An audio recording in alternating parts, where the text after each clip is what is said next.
জাতীয় ভোক্তা অধিকার সংরক্ষণ অধিদপ্তর মানিকগঞ্জ জেলা কার্যালয় থেকে সকাল থেকেই আমরা গ্যাসের যে খুচরা এবং পাইকারি পর্যায়ে মনিটরিং করছি। তো আমাদের কাছে বেশ কিছু অভিযোগ ছিল যে ডিলার পর্যায় থেকে যে গ্যাস সিলিন্ডার বিক্রি হচ্ছে কোনো ধরনের পাকা রসিদ তারা সরবরাহ করছে না এবং অধিক দামে বিক্রয় করছে। তো এমন অভিযোগের প্রেক্ষিতেই আমরা এখানে সকাল থেকেই 2টা ডিলার পয়েন্টে অভিযান চালিয়েছি এবং এই সকল অভিযোগের সত্যতা পেয়েছি যে ডিলার পয়েন্ট থেকে যে গ্যাসটা দেখা যায় তারা কিনে নিয়ে আসছে 1290 থেকে 1300 টাকার মধ্যে কোম্পানি থেকে যে ক্রয় মূল্য, কিন্তু ডিলার পয়েন্ট থেকে সেই গ্যাসটা বিক্রি হচ্ছে বিনা রসিদে 1500 থেকে 1650 টাকা পর্যন্ত। তার মানে ডিলারদের এই অতি মুনাফার কারণে খুচরা বাজারে কিন্তু এর নেতিবাচক প্রভাব পড়েছে, যে দেখা যায় একটা সিলিন্ডার খুচরা বাজারে 1800 থেকে 2000 টাকা পর্যন্ত বিক্রি হচ্ছে এই রসিদ না দেওয়ার কারণে এবং ডিলার পয়েন্ট থেকে বেশি দাম নেওয়ার কারণে।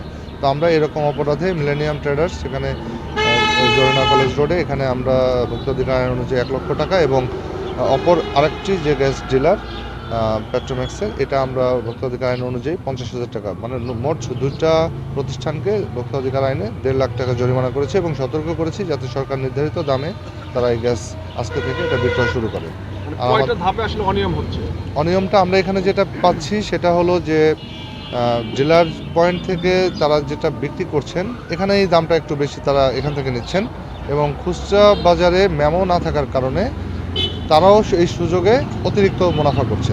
দেখা যায় একজন খুচরা ব্যবসায়ী একটা সিলিন্ডার হয়তো 20 থেকে 50 টাকা লাভ করেন, যেহেতু তার কাছে কোনো ক্রয় রসিদ নাই উনি তখন এটাকে 200-300 টাকা পর্যন্ত লাভ করছেন। আমরা যখন জিজ্ঞেস করছি তখন বলছে আমাদের তো মেমো দেয় নাই, আমরা তো বেশি দিয়ে কিনেছি।